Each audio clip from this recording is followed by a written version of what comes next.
Hey, Hey, Pat. Tom. Oh, Tom. Yeah. Hey, it's me. Yeah. Hey, Tom. Tom Kelly from high school. yeah, Pat, the Yes. school president.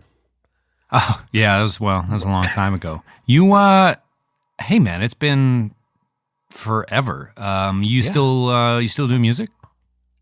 Uh, you know, kind of. What about you? Hey, man. Everybody falls in and out of. We all have hobbies, you know. How's your? Me. Oh, me. This and that. Just trying to stay busy, with. With everything going on nowadays, how's your mom? She's good. We we got in a little tuffet on Facebook over some political stuff, and it's a little weird now, but you know how it goes. Hey, man, don't talk politics before dinner. Right? No, just kidding. Yeah, that's really sad to hear, man. I'm sorry to hear that, man. So, you still at school, man? What's your major, man? What are you getting into? Nah, I graduated almost 5 years ago now. Yeah, I guess the timeline of us being the same age would dictate that I'm way off. That's my bad, dude. My bad. So forgetful. Mondays, Oh, jeez. Oh God. Anyway, can't stand the Mondays. I know. Oh, jeez. Yeah. I think they're bad, ultimately. It's pretty bad. Hey, so I was wondering, do you, I don't know if you're busy, but do you want to start the show?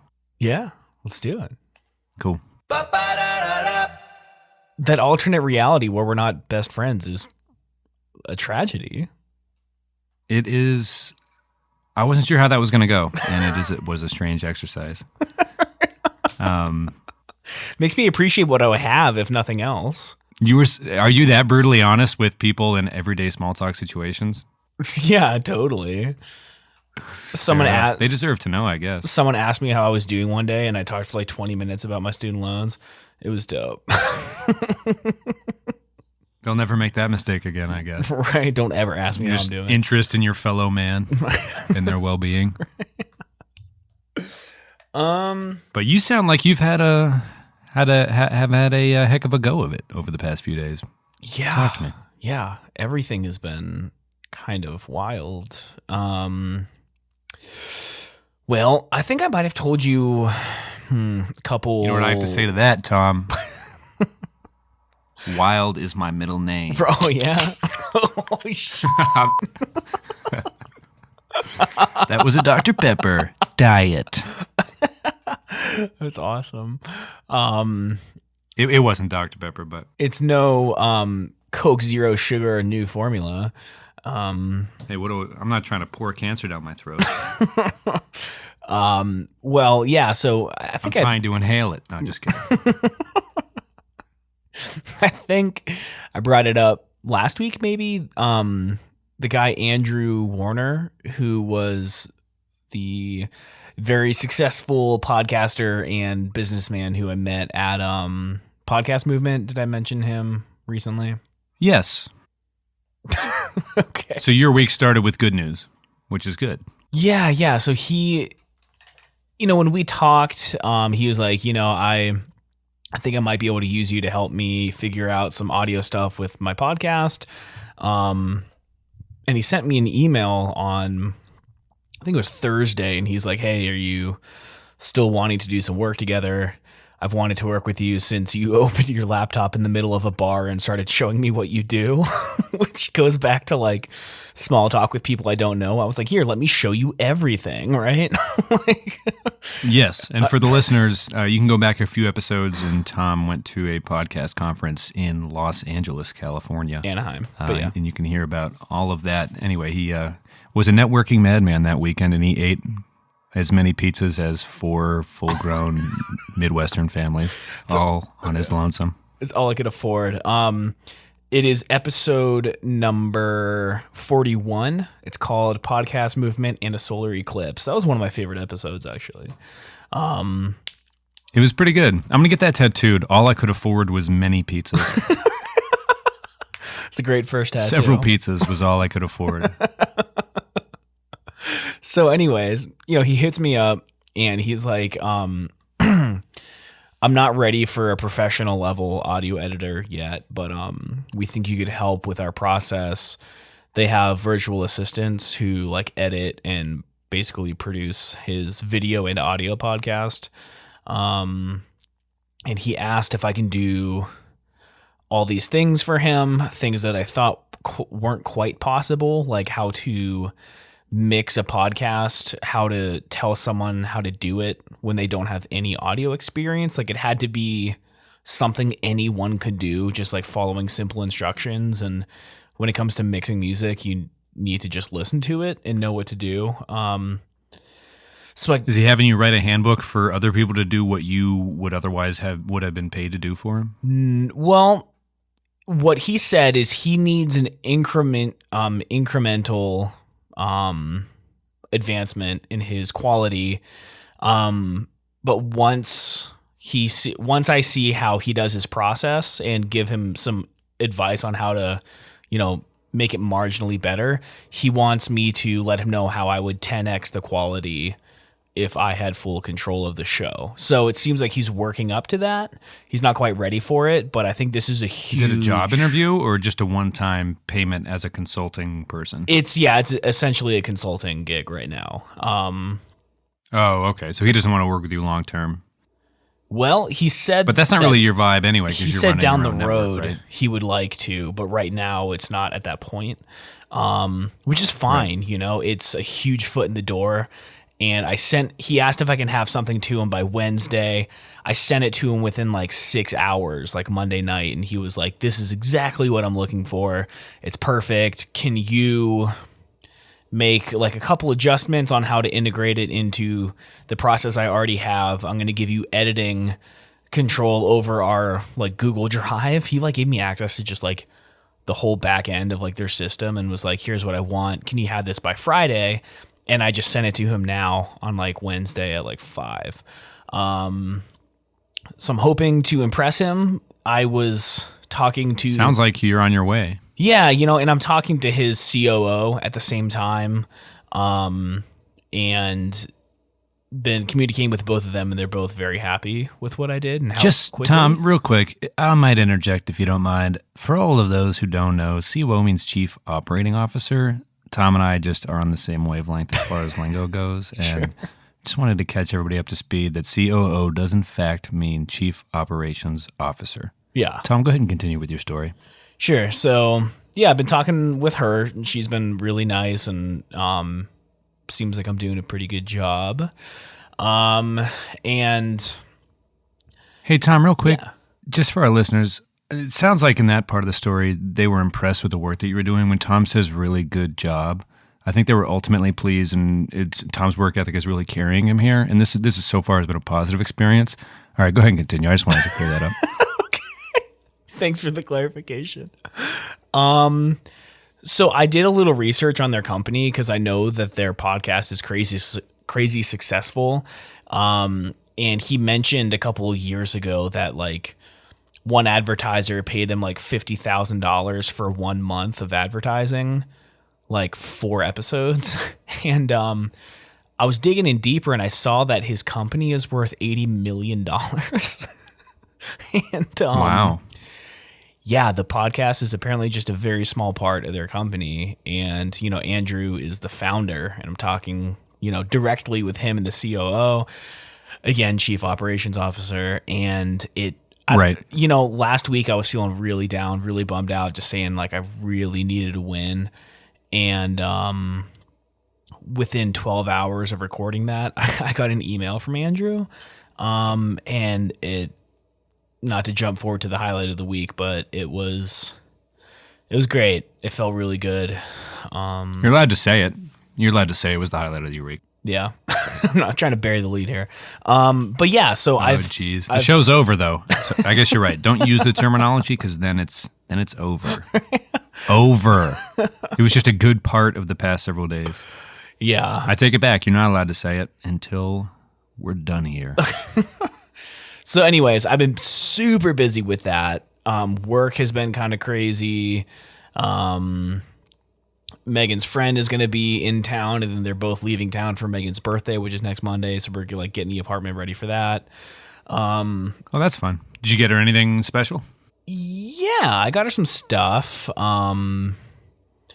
Yeah. And there's some other stuff that isn't quite ready to be talked about yet. Sure. But yeah, it's been a hell of a week, but I feel like it's all going pretty well. Yeah, these all sound like good problems. Like your fiance's birthday's coming up, and you got really good news, so you're working hard for a prospective employer. Maybe not a prospective employer, but yeah, it sounds like it's good busy. Is there any bad chaos?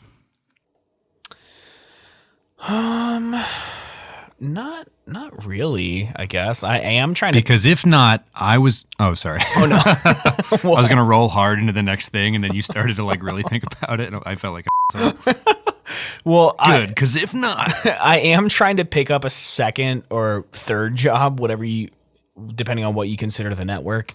I'm trying to work weekends now at a boxing gym because I'm trying to get in shape. And I can make a little extra money and get a free membership to a boxing gym, which is like $120 a month. So yeah, it might get even crazier in the next few weeks. I'm going in to meet the owner of the place tomorrow.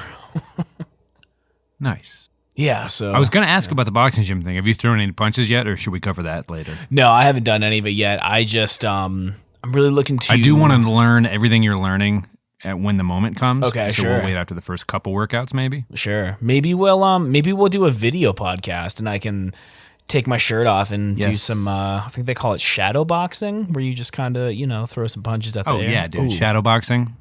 Wait, no, not shadow boxing. That's like the picture frames. Yeah, I was just going along. I have no idea what shadow boxing is. Maybe it is shadow boxing. I don't know. Is that where you duck under the rope, but you're like chasing your shadow? I don't know. All I know is you're either working the bag, working the body, and occasionally they got to slit your eyes. What? Well, maybe old school boxing, but apparently they'd slit your eyes so you could see through them if they were swelled shut. Oh, haven't you seen the Rocky movies? No. I say that in like an accusatory way, but I've only seen a half of the first one. And I did see Creed, but only 3/4 of Creed. So I've seen like 1.25 Rocky movies. Okay. Well, anyway, that's all I got to follow you up from last week. What about you, man? Well, I would like to move along to the most wow. important Ron Carnage breakthrough we've had since we came up with the idea. Okay. I went back. For those who are just joining us, wait. Before you actually break the news, we need to roll. This is a damn bombshell, Tom. It is, and it took only playing the video we already knew existed. So this isn't like sorting through files and paperwork or anything in terms of investigative work. So it fucking appears that Tom's original idea for the character, Ron Karnage, was, as some of you may know, Don Karnage when we were riffing his Final Fantasy phase week, which isn't necessarily Dungeons and Dragons. Is that what I said? You said Final Fantasy. I do need to get into that. Alliteration, whatever, fantasy. You get the idea. And he was like, it's got to be something like Don Karnage. And we loved it. And then we Googled it after we got excited about it. And we found out that there was this super fucking obscure DuckTales character called, what we read as Don Karnage, like spelled with a K, though. Online is what you Google when you spell Don Karnage with a C. But we didn't think to watch the clips from DuckTales. And you have to watch a few to hear him say it. But he's like this super swashbuckling, to use a phrase Tom and I used to use in middle school. A very swashbuckleable man. Swashbuckling. That was college, by the way. Post-college. He's a swashbuckler or a swasherbuckle. Swashbuckler. It depends. We'll put a poll up on the Twitter. Either way, so he swoops in. He's like a pirate king, right, of the DuckTales universe. But when you listen to him say it, and we thought we had to, that's why it's been Ron Karnage for so long, is because we were like, this isn't worth, why, damn it, this character already exists. Except that ours is spelled with a C.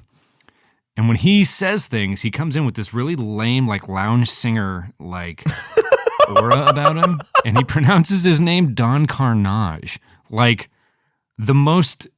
I don't even know how to say it. The pirate most likely to wear sequins once or twice in his life. He's like, oh, yes, it's me. You know it's me, Don Karnage. Attention, attention. Hello, wonderful people of Cape Suzette. Allow me to introduce myself. A man who needs no introduction. I am Don Karnage. Ladies and gentlemen. Which to me is so much different than Don Karnage, Thinker Boy. Right. Like, the super stupid but like means well thinker of old Celtic lore that we've created over the past few weeks. Oh, God. Yeah. Like That's brawny brilliant. paper towels, but Lord of the Rings, but also elf, but also dumb, but also thinks and also tries and is also full of heart, but is definitely not an animal and is definitely not a pirate and definitely pronounce it Carnage.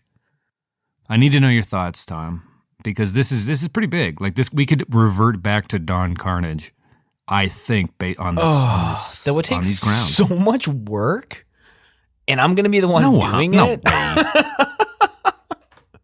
No, we can write it as Ron and then just replace the R's with D's in the whole book. Yeah, every Actually, that R, would cause more misspellings than right? Just every R turn it to a D. That's what could go Right, wrong right. on this week's segment. Of I'm what Daddy. Could go wrong. Yeah, I mean, in redoing the trailer and every graphic and the Twitter name. I mean, come on, dude. Right, but I mean, like, can we make the? I mean, we haven't even done. We haven't. It's not even done yet. We're only like 1,500 words through. 15,000 Of what? words. Oh, you're right. Wow, this has gone far too far. Some might say. Anyway, I think it's possible. If we want to revisit the idea, if the book ever becomes a book at some point, it would be hilarious to me if we could actually use the name that it was supposed to in the beginning. I just thought Carnage. I was like, you gotta be fucking kidding me. I didn't say it. Like, I mean, DuckTales just keeps pissing me off. DuckTales has brought me nothing but mild entertainment, but mostly wild frustration in my life for so many different reasons. Why do you want Don? I feel like I'm already attached to Ron now. Because it's better. It's fundamentally better. Is That was it? the idea you had. We had this conversation the first round. Don Karnage I know. just rings so much harder. Ron Karnage is just like wannabe Ron Swanson. Like, we named it Ron because Ron still works, but your original name was Don Karnage, the Thinker Boy. It just, you feel better saying Don Karnage, like Don Karnage. It just sounds better. I think my descriptor was it really shoots out of your mouth, which it does. Hey, but and that's what you want. That's what you want. Yeah, I don't know, man. Originally, I felt like somebody I loved died when we changed it from Don to Ron. But now I feel like it's been Ron for so long, and by that I mean like 3 weeks, that it's like... Right, like this would be the easiest change ever. It's really not, though. Nothing's even been done, though. I know. I mean, you know this, right? Realistically, it would take like 2 hours, but it could get done, and there could still be multiple rewrites before. You know what I mean? What I'm really asking is, who is he in your heart? Should we put a poll in the Twitter? Yeah, hey, do we have like a weird assistant that puts stuff on Twitter as we talk, like the Dan Le Batard show? I'll need to hire someone. He has a fellow named Guillermo that puts things up on the poll as they talk. Oh, very cool.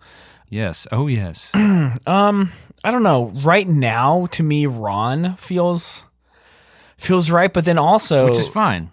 Also, Dawn, if Disney catches wind, I would love that lawsuit and publicity.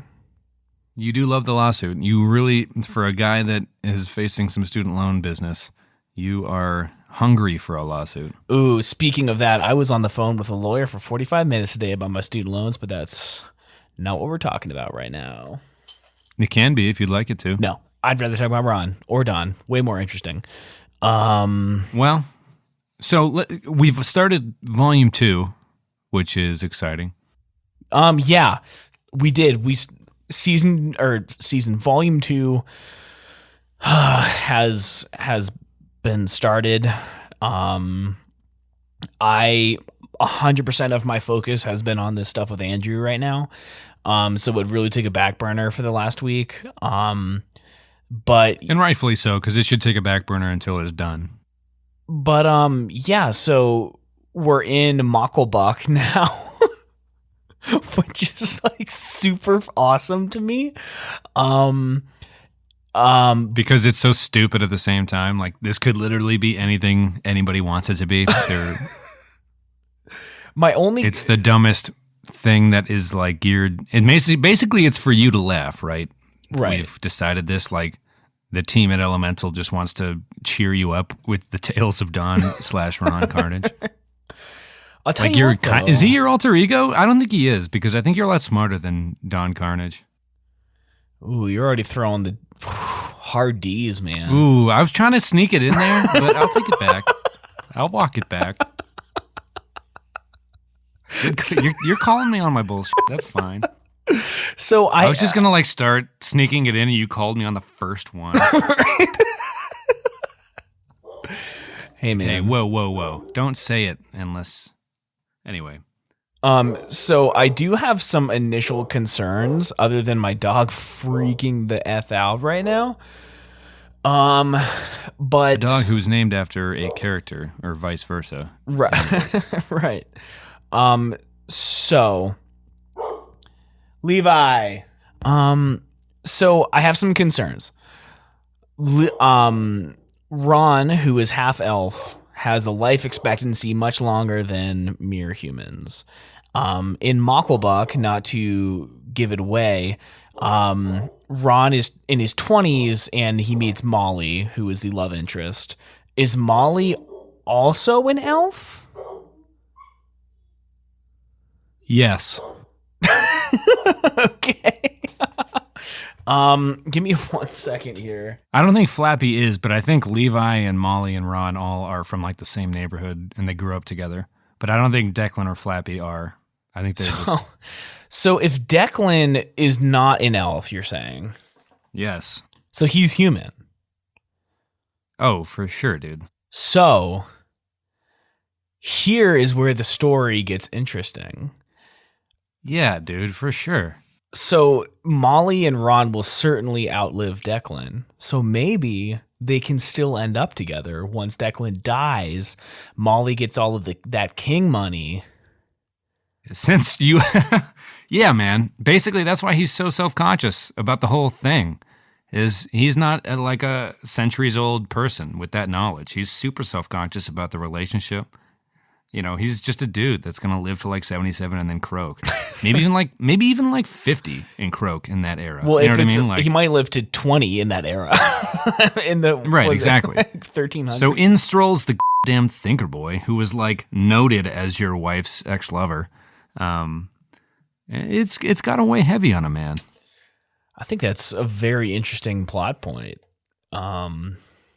Yes, I'm glad. I also think so. And Flappy, he's just a guy that ran into a couple of dudes. He's along for the ride, you know. And again, Flappy is my absolute favorite. Yeah, Fletcher Murphy. He's the dude for sure. Fletcher. Also, Molly's maiden name is Rooney, which is nice. I like it. Rooney? Like, yeah. Okay. Is there a significance to that? No, I think it's just also an Irish surname that came up on Google. And so, yeah. How do you feel about it now, knowing what you know? I like it. I think that... My question is, how did Molly end up with Declan? That's the whole fucking thing for me. See, and this is what I like about doing the writing and stuff, is that we can talk about it. And I would love for Matt and Julie and Amanda, and everyone else, and Kyle, and Caitlin and Aaron and Zach, right, and Kyle and Kylie. You know, either text us. I'd prefer if it was on Twitter, so there could be more engagement. Just let us know where this should go. Like, I would love to have our friends co-write some of this stuff, you know. Seriously, like, there's 13,000 words written and the adventure is just starting. It's very open-ended. Literally anything could happen. We don't even know what the people Yeah, look like we yet. used a misspelling of the band Nickelback in a text conversation to launch this whole entire thing. It's pretty Oh God. pretty anything goes, I suppose. Anyway, you wanted to talk about some stuff concerning Carnage once it's over. You've been doing some thinking, it sounds like. Oh my God, yeah. So, well, there's been a lot going on. I've reached out to a bunch of different graphic designers, and this is another interesting thing where we have differing views on it. I'm coming over to your side now a little bit more, but I want to know what these guys look like. I reached out to someone I found on Twitter who does really awesome character design, and I wanted to. I really like the 3-card Flappy chapter, and I wanted to have like an illustration. Yeah, I was kind of Googling stuff that day. Like, I don't know, like every Saturday we end up texting or whatever. I think it's actually, is it not 3-card is it Monty? Nah, 3-card Flappy. Forget I said. Right, but it's like 3-card Monty is like the American version of it, but there's like a really pretty French name for the trick that is often like played on tourists in France. It's like a common street. It's a common street, not a trick, but like a swindle, I guess, in France. Okay. That's kind of, you know how you're on Wikipedia and you end up like 7 Wikipedia pages in, and you're like, oh, this is, I guess, something I'll remember at some point. You know what I mean? Like you don't remember anyway. But I just you picture Flappy definitely trying to get one over on people. Kind of like a Slippin' Jimmy and Better Call Saul kind of thing. Like he's that type of dude. Love it. That's exactly what I thought of too with the watches and stuff. Yeah. What a good show. Yeah, like I'm really curious as to like who the characters will be. And like I said, like I would love someone to like design the characters. And I kind of had this idea of like the three of them sitting at the bar at the Fiddle Inn, like kind of dimly lit, kind of dank, and Ron is like drinking a Coke out of a straw, kind of cross-eyed looking at it, just like super disengaged.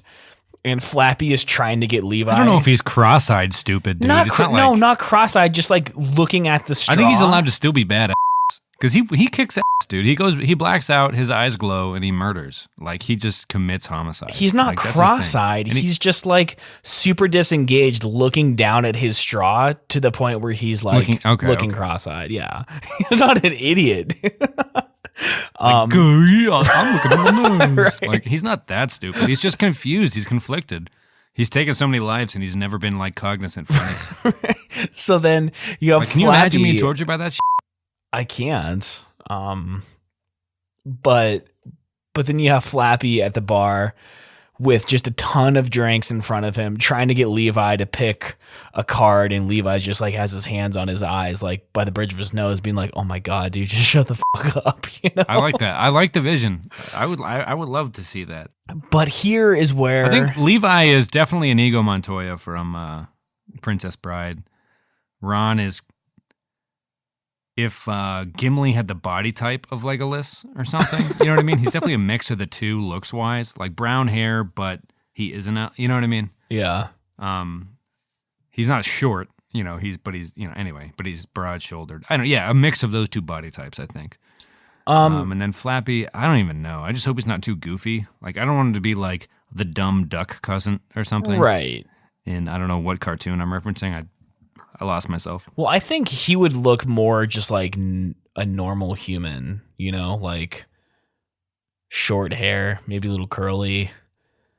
I think of him being like 5'4", you know, he has the big personality to compensate for like his little size. Oh, I like that. Yeah, kind of. He's definitely not, because Ron's probably 6'6", and Levi's probably a solid 6'4". You know what I want? So he's probably like 5'10". You know what I want Flappy to be?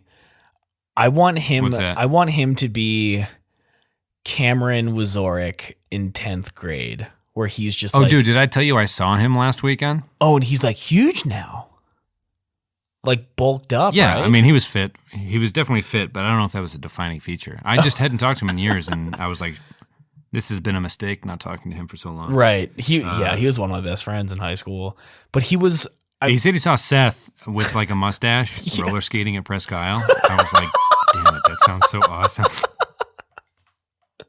That's so great. But it got me excited for the 10-year reunion. Right. But I think for those of you who don't know Cameron, which I assume most of you don't, he was like 5'4", I think, like pretty short. I think he weighed in ninth grade. I think he weighed he's like tall 90 pounds though. Like he could not put on weight. It was like an issue. But he was so funny. He had such a huge personality and he was just goofy and always doing really dumb shit.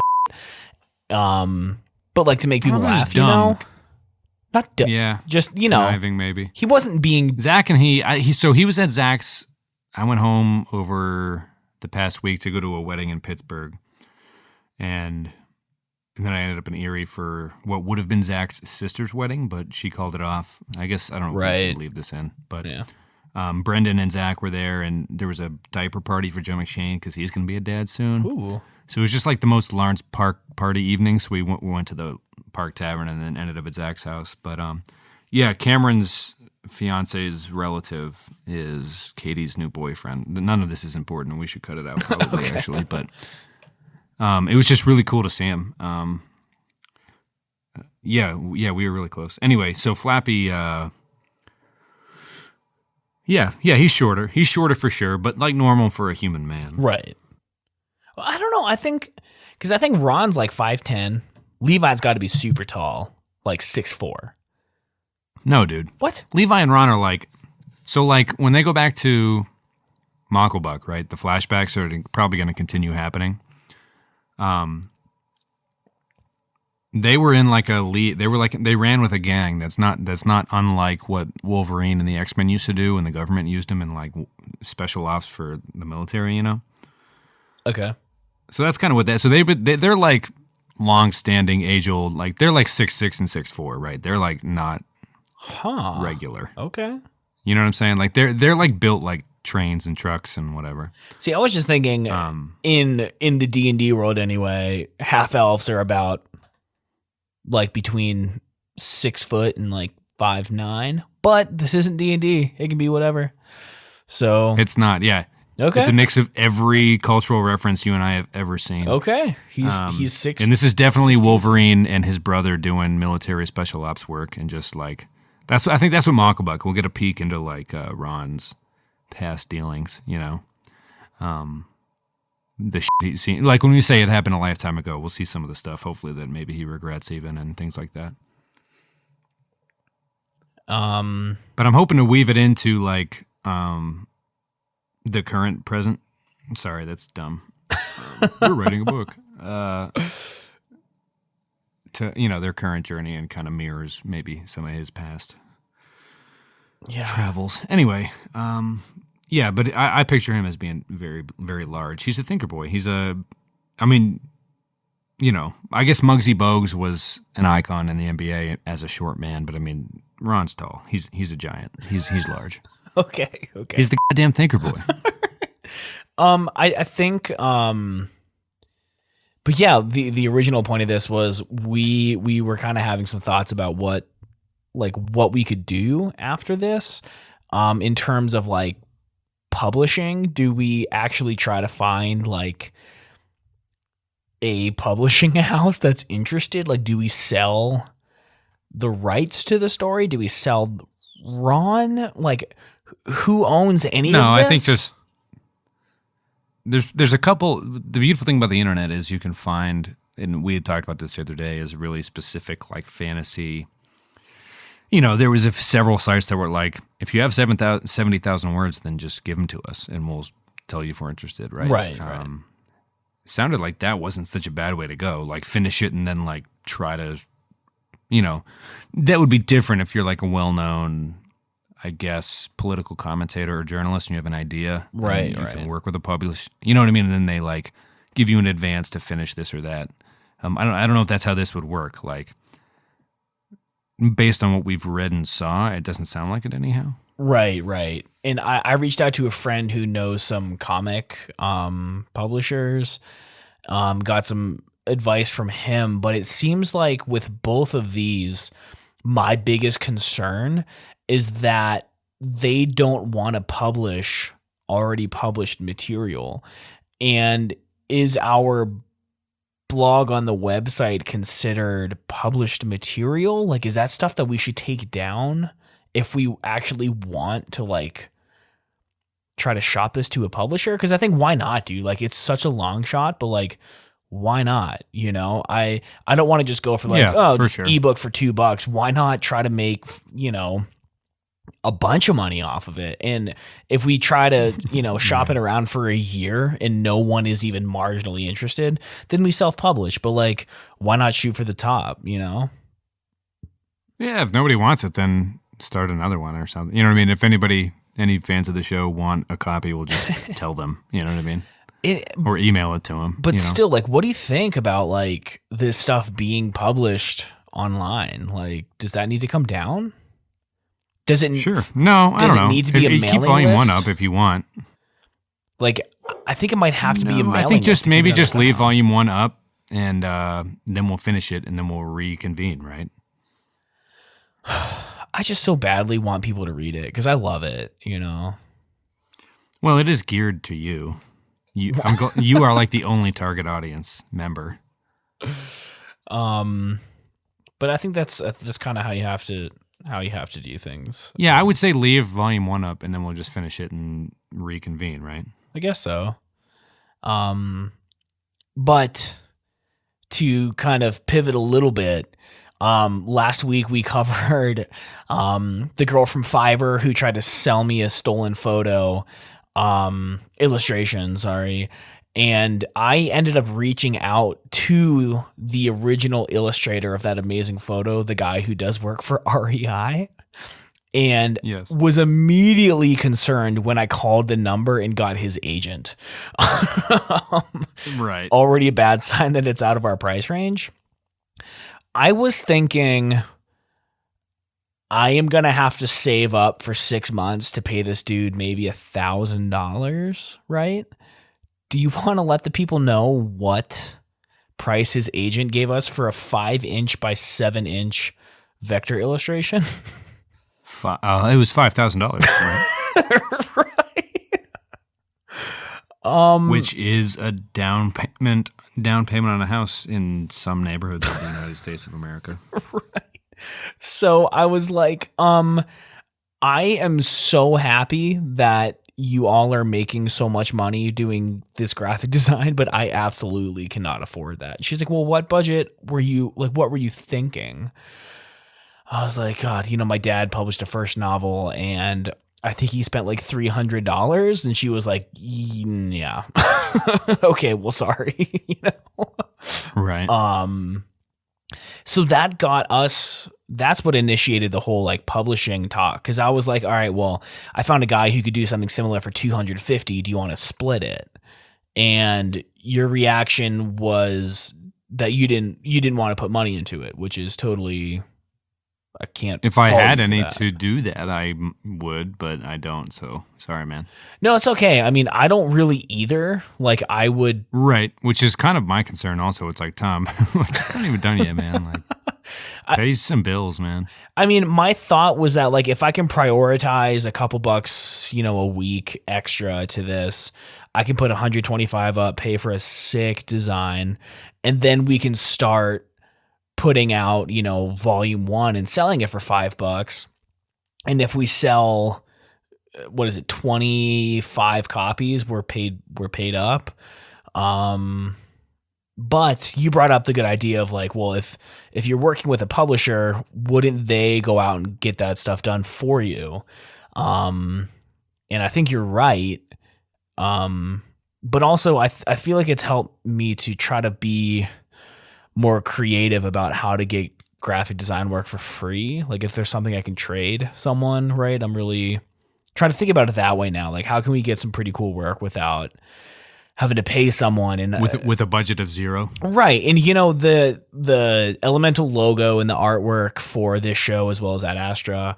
And this guy's also starting to work on the artwork for the Captain and Admiral show. I made him like 12 walnut picture frames like a year ago. And I was like, can you do like a logo and like 6 shows of artwork. And he was like, yeah. So I, sacrificed a little bit of time in like $10 for some graphic design work. And, if I can do something like that, I'd be happy to. And it keeps my bank account looking a little better. So I don't know. I'm trying to live that lifestyle because I'm too quick to give up money, I feel like. I would agree with that. I think most fans of the show would also concur based on what they've heard. I just get excited, and you do, which is not a bad thing. Right.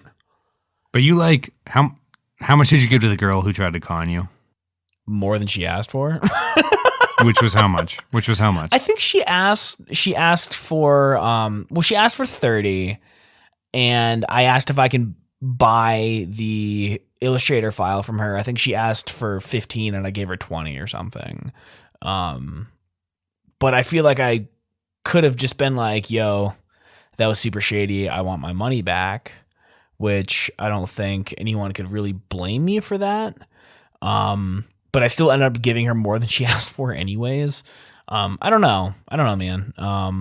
Also, the guy who did the file that's now our Twitter background, he asked for like, I don't know, 40, and I think I offered him 50 or something, and it ended up not being as good as he said. I think he had a stolen photo too. It's like, oh my God. Damn. I know.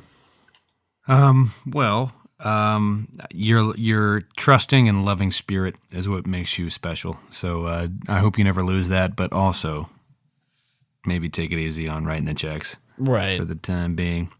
I was hoping to either there's a couple things we wanted to move on to, and I wondered, and you can say no to this if you wanted to take a moment to relax first.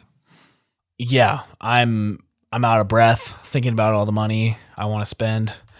I think I can dial it back and we'll slow it down a little bit. I'm thinking maybe if anyone listening would also like to close their eyes, that'd be good. Probably if we've all had a long week. Take a deep breath. I think we're on a beach, man. I think just toes in the sand. Our butt is also in the sand, and there's a nice breeze. I think it's probably sunny out too. Yeah, I can already hear the waves crashing around me as my feet and bare butt are in the sand. You can hear the distant caw of seagulls flying through the air. And even though you're the only naked person on that beach, you are just really centered. You don't really care about the sirens from the police cars or the screaming grandmothers or mothers and fathers around you on this very crowded public place. You're just feeling the breeze of the salty air. Can you smell it? Can you feel it? You're just continuing to walk towards the crowd and into the water. A nude person.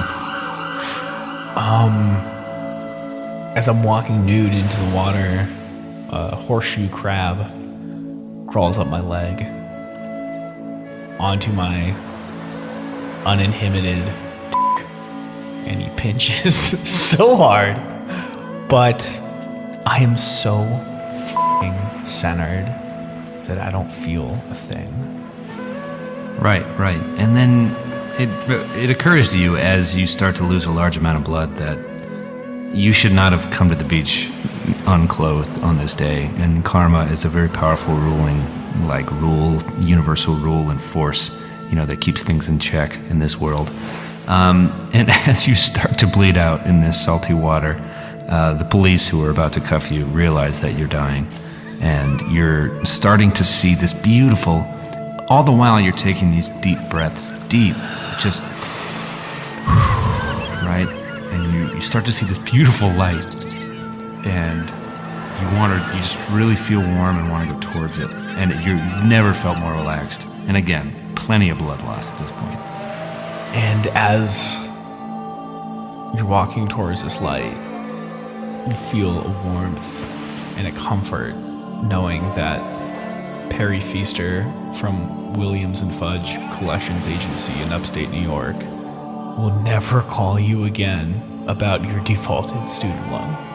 Yeah, every law you ever broke, every loan you never paid back, it doesn't have to matter soon because you are starting to feel so relaxed as you realize now is going to be what is probably going to result in as death. Because the tone of the police officers on the beach at this point has totally changed. And the mothers have cleared the children out of the area with vigor and just a crazy speed, mom strength and the like. And you start to hear the sound of ambulances in the distance, but it sounds like hummingbirds to you because you're just so centered and you've really worked on your breathing. And I think that's what's important here. And then you drift and you start to see old friends and family that aren't dead yet, but they're still in that tunnel leading up to the light, and you're like, I wasn't sure how this worked, actually. And you close your eyes and you let it happen, and you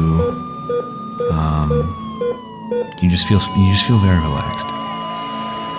And as death washes over your entire body, not unlike the waves near on you, you float out to sea, caught by a rogue wave, and as the police clamor to get you out of the water, a great white shark snatches up your body and you become food, and the circle of life repeats itself. Indeed. Nature's beautiful, folks, and it's good to work on your breathing every now and again. That has been Relaxation with Reminiscent. All right, so you had something in the show notes about now that our minds are clear and we've done that breathing exercise. You wanted to make a point about crew necks, and this is going to be a quick point counterpoint, and it's going to be super short. But Tom apparently needed to make this point, probably because he knows I'm the counterpoint, because I don't think we've ever agreed on anything. But go ahead, Tom. State your case. Okay, so for the past 5 years, I've been team crew neck sweater. Because it kind of took over, every pop punk band had crew neck sweaters for their merch, hoodies just totally disappeared. Yeah, I think there were some rappers. I think that Wiz Khalifa had a cover, I think, where he was wearing a crew neck and things like that. Yeah. So I all aboard the crew neck train. My closet, I have 12 of them. But as winter hit, or not winter, fall, but it did snow last week. It's been, in the 30s in the morning. I'm still out there in shorts and a t-shirt though. I love it. But Tesla gave everyone new sweaters, new hoodies.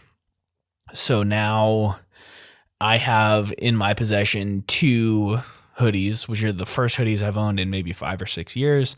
I put it on and for some reason, man, it just clicked, and I don't really want to wear the crew necks anymore. I don't know what it is, man. I just feel like I'm over You're saying it. the recent ones had hoods?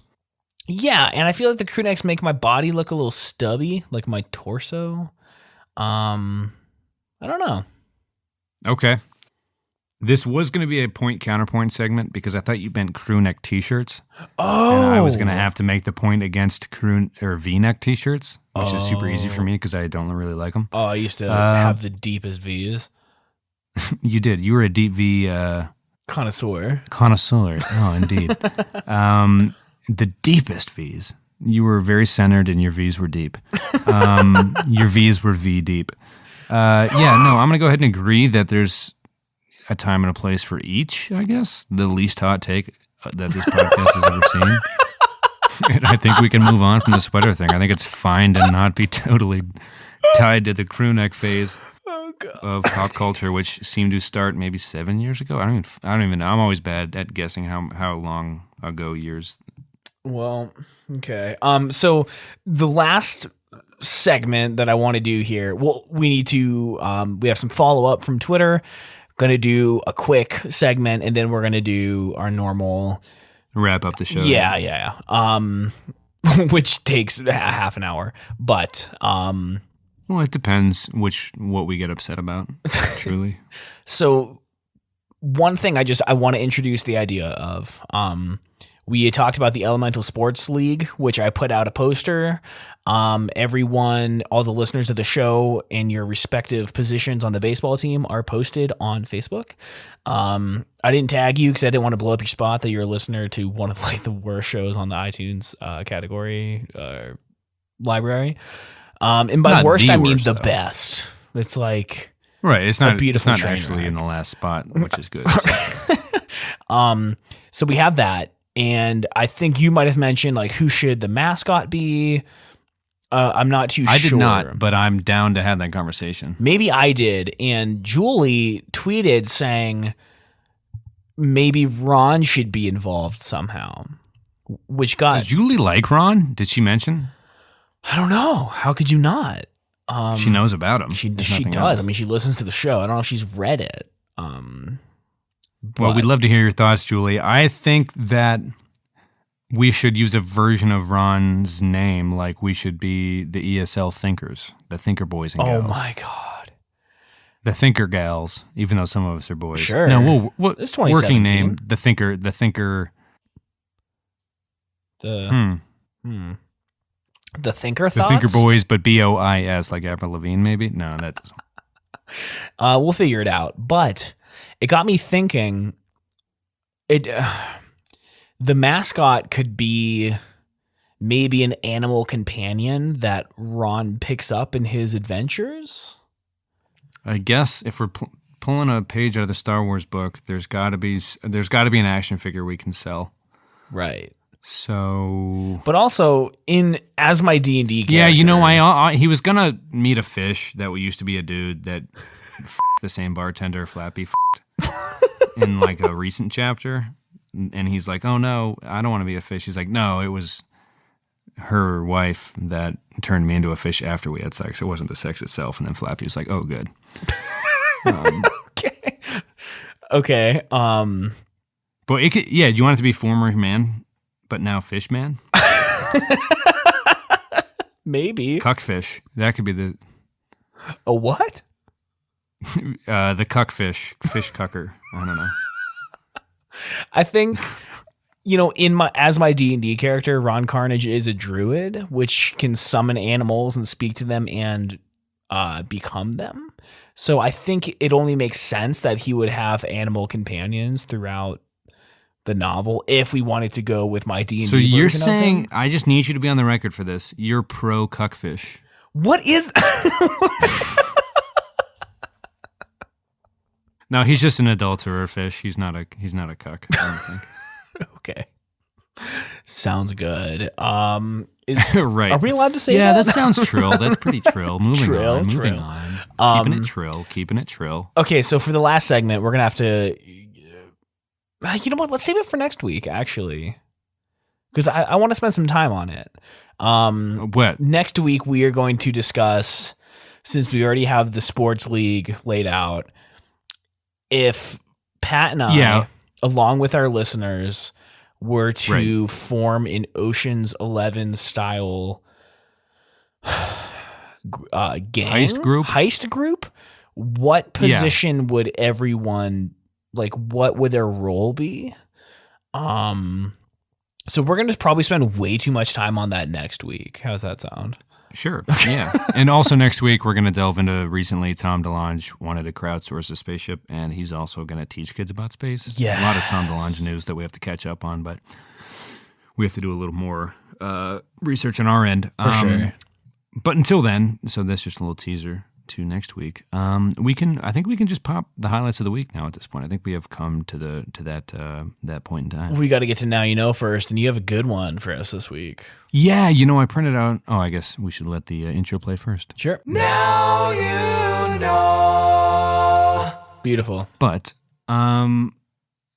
yeah, so I had printed out a bunch of stuff at work and then forgot it at work. But basically, over the past weekend, I went to a wedding in Pittsburgh, as I mentioned, and the man who I went to college with, he rented a room they gave him a room that only had one king bed, so I slept with him.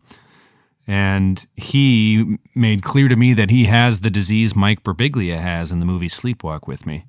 And he was describing to me about how his wife, he'll occasionally just get up and like start screaming at his wife, like, we've got to go, we've got to get out of here now. And if you've ever seen Sleepwalk With Me with Mike Birbiglia, you should, if you have not. It's brilliant. But he describes it, you know, he does an interview with NPR about it because he's a This American Life guy. Talks about sometimes it's being chased or there's a bomb coming to the apartment. You know, there's an infamous, I guess, incident in which he jumped out of the second story of a La Quinta Inn in the movie. He makes a lot of fun about that, or pokes fun at himself, I guess, throughout the movie. But like literally jumped through the glass of the second story window. Legitimately. And he was asleep the whole time. And then he woke up and had to get like dozens of stitches in his legs. So I wanted to, after spending the weekend with my friend Ryan Dunn. Ryan Dunn?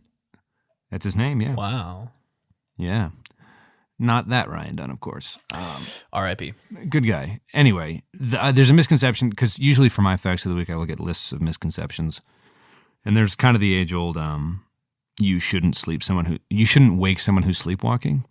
But that is not true. Really? It can be harmful to you or the sleepwalker to just let them jump out of windows and shit. You know what I mean? Like, this disease is pretty serious depending on severity. So, not everybody like thinks a bomb is coming and runs and gets out of bed and stuff. But, you know, there's a certain percentage of kids that have it and adults that have it. And, it says, you know, if you're near them and they're not acting violently, like, in the most extreme cases when they think a bomb's going to hit and they're like, we got to get out of here. And they like come at you.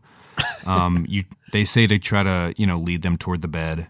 But they say if it is one of those violent scenarios, you should from afar make very loud, sharp noises and maybe bang on a pot or pan or something. But you know, of course they're going to be confused when they wake up because they don't know they've been sleepwalking. But just them to make it very clear right away that you've been sleepwalking once they do come to. But I guess the whole point of this is, you know, the wives' tale version is you should never wake a sleepwalker, but really to prevent harm to them or you, depending on the severity of the, you know, whatever the sleeping disorder is. Like, I think the way, and I wish I had my notes with me, but the way Birbiglia describes it to NPR when he did the interview after the movie was, I think dopamine is the chemical that releases, or maybe it's not dopamine, but there's a chemical that releases that keeps your body still while you sleep as you experience things in your subconscious. Right. But this disorder doesn't release enough of it to keep you still. So that's, you know what I mean, kind of where it goes awry. But yeah, so try to lead them back towards the bed. If you are fearing, from a distance, make a loud noise. And then once they are awake, with a very calming voice, make it very clear they've been sleepwalking.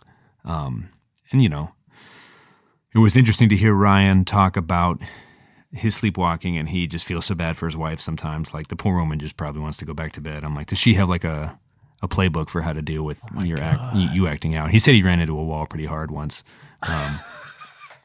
And he said she pretty much just encourages him to go back to sleep most of the time. But yes, to let it play out can be dangerous. And I hope that helps people be armed with the knowledge of like how to deal with a sleepwalker. It's not unlike dealing with a wolf or bear in the wild. Just get big and make noise and just keep your distance. But yeah, hopefully that helps. Try to keep them from running through windows and into walls, and get them back into bed if you can, I guess.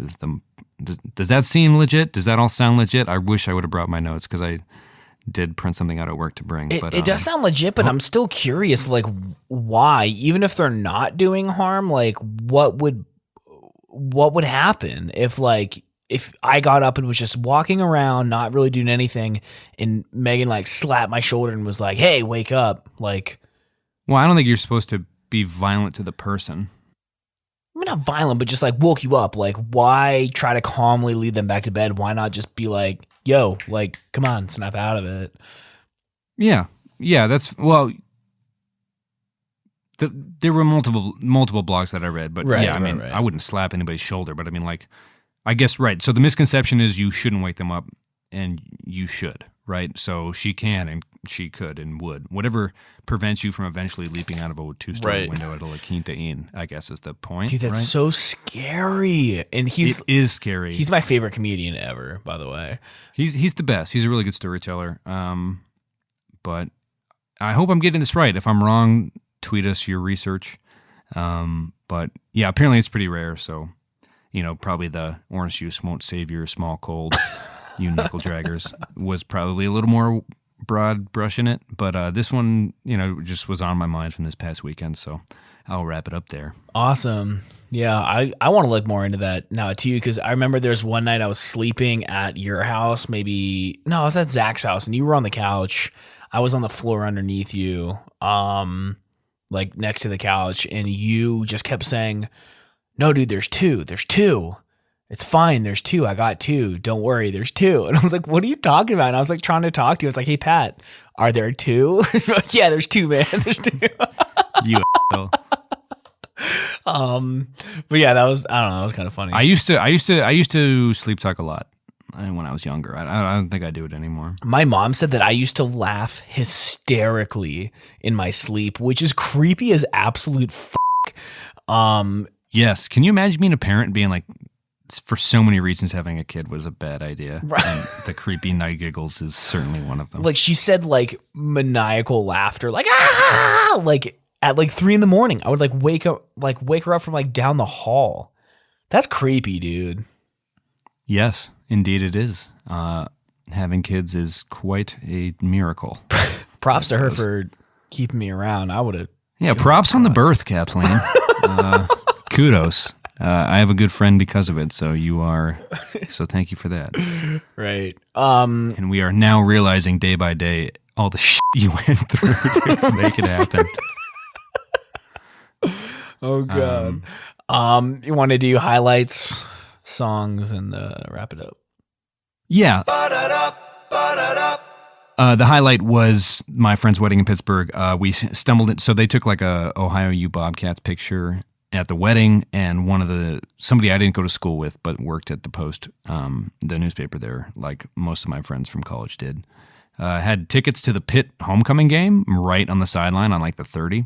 So Dang. My friend Adam and I went and sat in row number 1 at Heinz Field and watched the Pitt Panthers. Yeah, it was kind of cool. Dude, we just awesome. pretended to be. Yeah. So people that grew up in Pennsylvania probably either applied to Pitt or Penn State somewhere along the line. If you didn't, you were well aware of the process. But yeah, it was really cool. I've never been in row 1 for anything unless I showed up to the movies late, I guess. Oh God.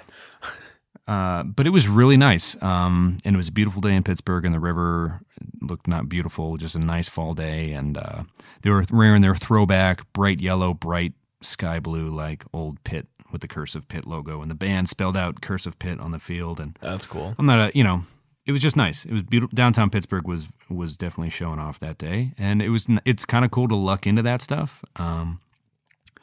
So that was it was just really nice to see old friends. And then I went back and saw Cameron and Zach and Erie and gave a thing of diapers to Joe, who's having a kid soon. And I guess they had one of those diaper parties where,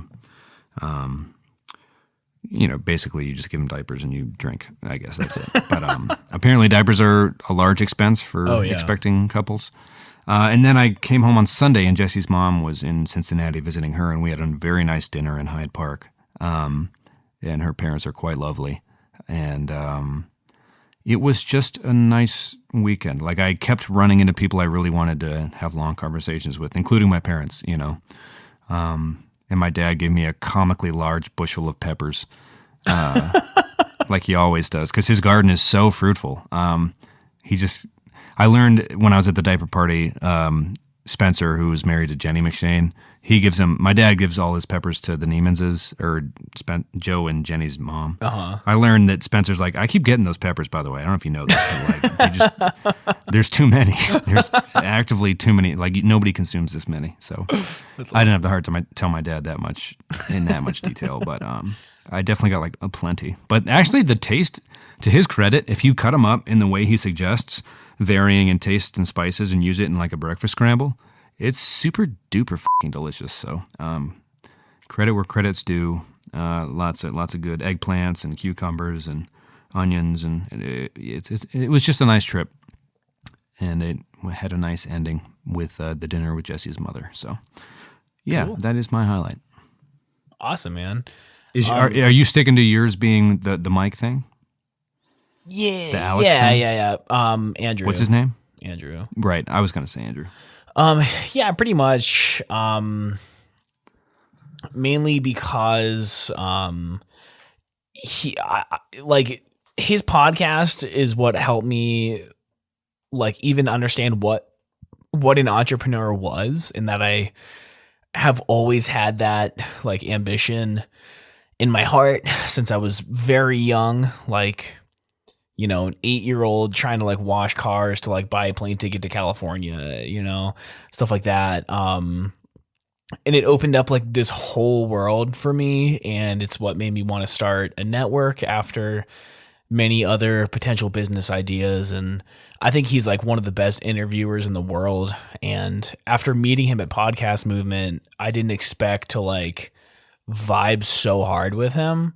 And I was just really hoping something came of it. And he was like, well, you know, I'd really love to work with you, and thought, you know, someone of his stature could find and afford the best audio engineer anywhere, you know? But the fact that he actually wanted to like, you know, hit me up was like ridiculous, you know? It made me feel great. And the fact that I could deliver what he wanted, and I can do it on a much more intense like timeline than he wanted, while working a lot and putting out other podcasts, is like, damn, dude, I can do this. And it's just, it's funny because I do all the network stuff. I haven't gotten paid for any of it. Unless, you know, you consider like a free watch and wallet, payment for the past year of doing this. But when he was like, how much do you want for all of this?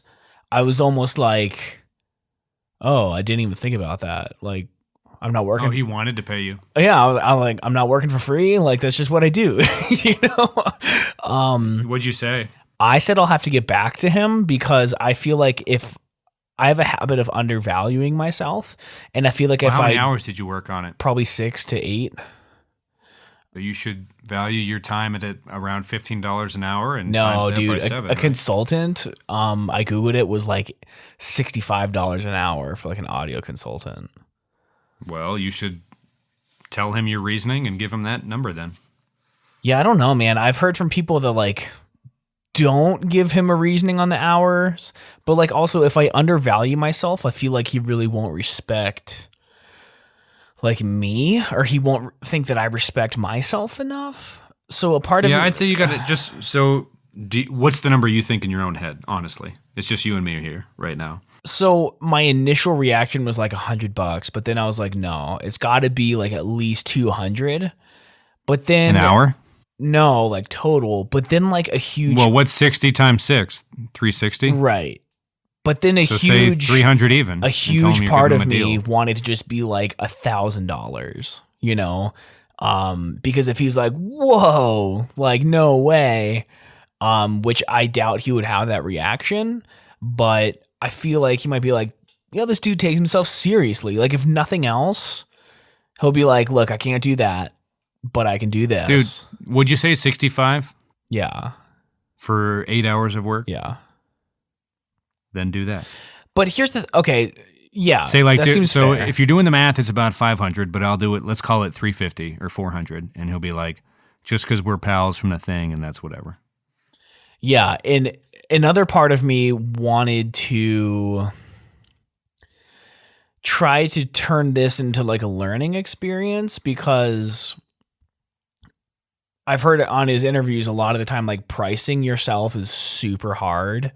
And he's given a lot of advice on it. So I thought like, and I've already been told this was a bad idea, but I was thinking like, hey, Andrew, I don't really know how to value this. Can you help me figure out what I should charge you? And I'll take that as like a lesson from you, and then give you half off of whatever we come to. You know what don't I mean? give him half off. Just be like, you tell me, because I need to learn. You know what I mean? Like, I was going to charge you $500. You tell me. You know, or I don't know, dude. It depends. It's up to you. I wouldn't give him half off. That's you. That's the you being too nice thing. Like, yeah, but and then I'll do it for free anyway, just for the lesson. You know, and it's like, no, like I believe it should be this, and then if I'm so new to the game that sounds absurd, then please, by all means. You know what I mean? Yeah. I don't know, man. My friend Jimmy, who is doing the lighting company, said just, you know, give the price, like take what you feel is right, probably add 30% to it and then say it with confidence, man. Yeah, I like Jimmy. I like it. I like that better. Yeah. That's my new advice is Jimmy's advice. Okay. Yeah, so I don't know. That's been stressful because I don't know what to say. I don't know what he's expecting. I was expecting to just do it for free, like whatever, man. Right. But you're dealing with a multi-million-dollar company. Yeah. So anyways, but overall it's been great. It was super stressful, but when I started going, it was just like, oh, it's just a couple simple steps. Put a lot of time into it, learned some new programs. I used Audacity for the first time. And yeah, it was good. And he seems happy. So I'm glad that my foot's in the door. I'm hoping to blow that fucking thing off the hinges though. So yeah. Well, that'll be good. Song of the week. Last week you gave me Big Mouth, which is not a song, but rather a show on Netflix, which I didn't realize was Nick Kroll and John Mulaney. And yes. I watched all of it in one day, and it's so fucking good. So there were things that made me, I don't really get like feel awkward about things too often, but the fact that it was like prepubescent kids. Yeah, it's the best show about puberty ever. Some things were like, oh God, I feel so uncomfortable, but it was really, really good. And even Megan, who isn't like a huge fan of like animated shows, I think, really seemed to enjoy like the 4 episodes that we watched together. Yeah, when the hormone monster's like, what do I do now? He's like, sleep in it, pig. I lost it. Yeah, that was seriously the hardest. I laughed throughout that series. Because some of it like outlines exactly how like the questions you would ask at that age because you just don't know. Like, right. Well, this is new. What happens now? Like, and the monster just like, sleep in it, pig. I related so hard to all of that for sure. Yeah. Have you listened to the Billie Eilish song Ocean Eyes yet? Yeah. I was going to make it my song of the week again because I'm still really vibing it, That's but fine. I will change it. But it's not a new one. I feel like I'm not super as hip as these have been. Sorry, I will say this also. What did you give me last week? I don't think you did. I gave you the pop-punk cover of Circle of Life. Oh, that's right. And then you said Elton John was not skilled enough to think to do that himself. I envisioned it pretty well. How about this? My trade-off is I listened to the episode last week, so you didn't listen to the song? No, I'll listen to that. Oh, it's so good. I'll listen to it. I've heard a lot of pop punk covers of a lot of shit. I can pretty much envision it. I'll listen to it. I'm sure it's great. Okay. I'm also very sorry that I couldn't get to it. Like I said, did a lot of traveling this week. No, that's okay. I mean, I only worked like 70 hours, but I watched a whole season of a TV show. Which is... Okay, you didn't even endorse this one well. You were like, it's like, it's a Disney song and it's pop punk. This is, and it was pretty good. It wasn't the best it could have been, but it was pretty good. Like you in selling it didn't exactly inspire it. Sure, whatever, dude. And I went out on a limb and was like, Big Mouth is the fucking best. If I'm apologizing for a recommendation, I'll apologize for it and say you don't have to do it. But I will, you know what I'm saying? That's my fault. This is me still Just trying to apologize. The victim, oh my God. Yeah. Well... We're all doing this for free, so neither of us really have a leg up. I will say this. I've been listening to, got rid of my Facebook, which meant I can't log into Spotify. So I've been watching a lot of full albums, or listening to a lot of full albums that have been uploaded to YouTube, which has led me down a pretty interesting path. And one of my new favorites this is from 2010, so it's not new, and sorry for everyone for everything, I guess, always. I'm so sorry. But Crazy For You by Best Coast is just really nice driving music. I haven't driven while listening to it yet, but there's something to it. It's kind of surfy. It's kind of not punky, but it's just very nice guitar. It's not going to overpower you. It's just, it's just really nice, I guess. So it's on YouTube. Look it up. Best Coast, Crazy For You from 2010. It's I had missed it, obviously, but I'm not saying I haven't missed everything because I'm not cool and have a bad taste in music. So, but yeah, that would be my recommendation this week. Okay. You're really into that surfy guitar stuff lately, aren't you? I guess I am. Why? What did I say before? I don't know. There was something else that was like really surfy. But what I'm going to give you this week, I'm going to say the whole album, but one song. I deserve that. One song specifically I was struggling on which one to give you. Let me see here. Rainbow by Kesha, which is the The title. new Kesha? Yeah. Is it still the new Kesha or different new Kesha? New Kesha. It's the title track of her new album. And Because you've given me new Kesha a couple episodes Praying. ago. I gave it to you 2 weeks in a row. That's right. So the full album came out, and honestly, Pat, it is an actual work of art. It's not just like, here's a couple top 40 bangers and then some filler. This is like an honest to goodness great record. And she takes a lot of chances with like, all right, so she has a song that sounds Kathleen Hanna inspired, like Bikini Kill. What is it? Late 80s. Kathleen Hanna? Yeah, like late 80s, like femme punk. Like the beginning of the Riot Girl movement. Just like kind of like punk rock. And then she has a song that sounds like my ex Karen Jonas wrote it. Like that, like doom dicka doom dicka doom dicka doom, you know, like Americana type stuff. She does some like some folk stuff. And then she has this song that I'm listening to it and I'm like, wow, dude, this sounds like an old Dolly Parton song. And then sure as shit, Dolly Parton is a featured artist on the song. Cool. And it's like the songs, like they just seem very authentic. Like she tries a lot of different things, but like it all sounds very sincere, and her voice is like incredible.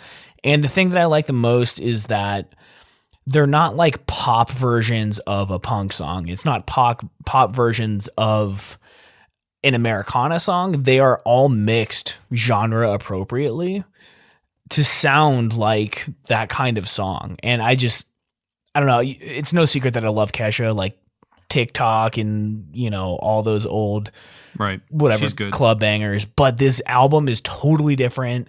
And what was the first album she came out? Was that called Animal? I think so.